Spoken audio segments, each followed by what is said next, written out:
ఒక్కరే 10 మంది ఆకలి తీర్చడం అనేది ఒక సమస్య.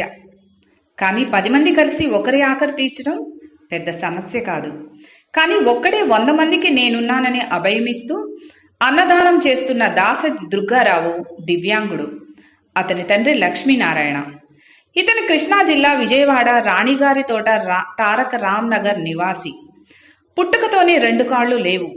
అయినా తన జీవితంలో ఓడిపోలేదు. పట్టుదలతో 10వ తరగతి వరకు చదివాడు. మానవ సేవయే మాధవ సేవ అని తలచిన ఇతను నీడలేని నిలకడలేని ఫుట్పాత్పై చేపలు రొయ్యలు అమ్ముకుంటూ జీవనం సాగిస్తున్నాడు. వచ్చిన ఆదాయంతో భార్య పిల్లలను పోషిస్తూ తన తండ్రి పేరు మీద లక్ష్మీనారాయణ చారిటబుల్ ట్రస్ట్ ఏర్పాటు చేసి పలువురు నిరుపేదలకు, వృద్ధులకు, వికలాంగులకు, రోడ్డు పక్కన ఉండే అనాథలకు ప్రతి గురువారం అన్నదానం చేస్తున్నాడు. ఆకలితో ఉన్నారంటే చాలు చలించిపోయి తాను తినే ఆహారం సైతం దానం చేసే గుణం ఇతనిది. సమాజంలో తల్లిదండ్రులకే పట్టెడన్నం పెట్టలేని కొడుకులున్న ఈ సమాజంలో వికలాంగుడై ఉండి నిరుపేదైనప్పటికీ తండ్రి పేరు మీద ట్రస్ట్ పెట్టి తనకున్న దాంట్లోనే సహాయం చేస్తున్న దుర్గారావును అభినందించాలి. ఇతని సహధర్మచారిణి కూడా భర్త అడుగుజాడల్లోనే నడుస్తోంది. వీరికి 3 పిల్లలు. వీరు కూడా తల్లిదండ్రుల బాటలోనే నడుస్తున్నారు. అన్ని అవయవాలుండి ఎంత డబ్బున్నా సహాయం చేసే గుణం లేనటువంటి వారున్న ఈ సమాజంలో తన 2 కాళ్ళు లేకున్నా ఇంతటి మహోత్తర కార్యక్రమం చేస్తున్న దుర్గారావును చూసి నేర్చుకోవాలి. దాతలెవరైనా ఇతనికి సహాయం చేస్తే ప్రతిరోజు అన్నదానం చేస్తానంటున్నాడు దుర్గారావు.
ఒక్కరే 10 మంది ఆకలి తీర్చడం అనేది ఒక సమస్య.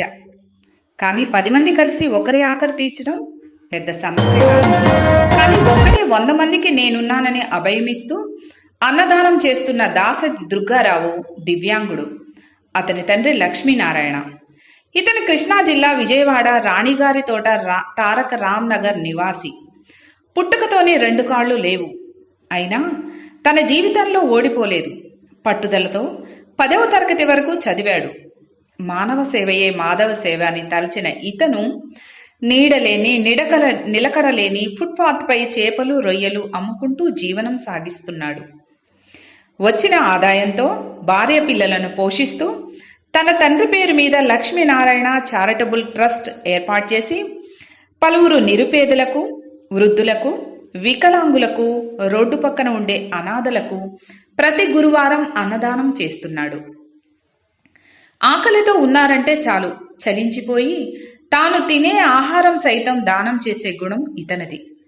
సమాజంలో తల్లిదండ్రులకే పట్టెడన్నం పెట్టలేని కొడుకులున్న ఈ సమాజంలో వికలాంగుడై ఉండి నిరుపేదైనప్పటికీ తండ్రి పేరు మీద ట్రస్ట్ పెట్టి తనకున్న దాంట్లోనే సహాయం చేస్తున్న దుర్గారావును అభినందించాలి. ఇతని సహధర్మచారిణి కూడా భర్త అడుగుజాడల్లోనే నడుస్తోంది. వీరికి 3 పిల్లలు. వీరు కూడా తల్లిదండ్రుల బాటలోనే నడుస్తున్నారు. అన్ని అవయవాలుండి ఎంత డబ్బున్నా సహాయం చేసే గుణం లేనటువంటి వారున్న ఈ సమాజంలో తన 2 కాళ్ళు లేకున్నా ఇంతటి మహోత్తర కార్యక్రమం చేస్తున్న దుర్గారావును చూసి నేర్చుకోవాలి. దాతలెవరైనా ఇతనికి సహాయం చేస్తే ప్రతిరోజు అన్నదానం చేస్తానంటున్నాడు దుర్గారావు.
ఒక్కరే 10 మంది ఆకలి తీర్చడం అనేది ఒక సమస్య. కానీ 10 మంది కలిసి ఒకరి ఆకలి తీర్చడం పెద్ద సమస్య కాదు. కానీ ఒక్కడే 100 మందికి నేనున్నానని అభయమిస్తూ అన్నదానం చేస్తున్న దాసరి దుర్గారావు దివ్యాంగుడు. అతని తండ్రి లక్ష్మీనారాయణ. ఇతను కృష్ణా జిల్లా విజయవాడ రాణిగారి తోట తారక రామ్ నగర్ నివాసి. పుట్టుకతోనే 2 కాళ్ళు లేవు. అయినా తన జీవితంలో ఓడిపోలేదు. పట్టుదలతో 10వ తరగతి వరకు చదివాడు. మానవ సేవయే మాధవ సేవ అని తలచిన ఇతను నీడలేని నిలకడలేని ఫుట్పాత్పై చేపలు రొయ్యలు అమ్ముకుంటూ జీవనం సాగిస్తున్నాడు. వచ్చిన ఆదాయంతో భార్య పిల్లలను పోషిస్తూ తన తండ్రి పేరు మీద లక్ష్మీనారాయణ చారిటబుల్ ట్రస్ట్ ఏర్పాటు చేసి పలువురు నిరుపేదలకు, వృద్ధులకు, వికలాంగులకు, రోడ్డు పక్కన ఉండే అనాథలకు ప్రతి గురువారం అన్నదానం చేస్తున్నాడు. ఆకలితో ఉన్నారంటే చాలు చలించిపోయి తాను తినే ఆహారం సైతం దానం చేసే గుణం ఇతనిది. సమాజంలో తల్లిదండ్రులకే పట్టెడన్నం పెట్టలేని కొడుకులున్న ఈ సమాజంలో వికలాంగుడై ఉండి నిరుపేదైనప్పటికీ తండ్రి పేరు మీద ట్రస్ట్ పెట్టి తనకున్న దాంట్లోనే సహాయం చేస్తున్న దుర్గారావును అభినందించాలి. ఇతని సహధర్మచారిణి కూడా భర్త అడుగుజాడల్లోనే నడుస్తోంది. వీరికి 3 పిల్లలు. వీరు కూడా తల్లిదండ్రుల బాటలోనే నడుస్తున్నారు. అన్ని అవయవాలుండి ఎంత డబ్బున్నా సహాయం చేసే గుణం లేనటువంటి వారున్న ఈ సమాజంలో తన 2 కాళ్ళు లేకున్నా ఇంతటి మహోత్తర కార్యక్రమం చేస్తున్న దుర్గారావును చూసి నేర్చుకోవాలి. దాతలెవరైనా ఇతనికి సహాయం చేస్తే ప్రతిరోజు అన్నదానం చేస్తానంటున్నాడు దుర్గారావు.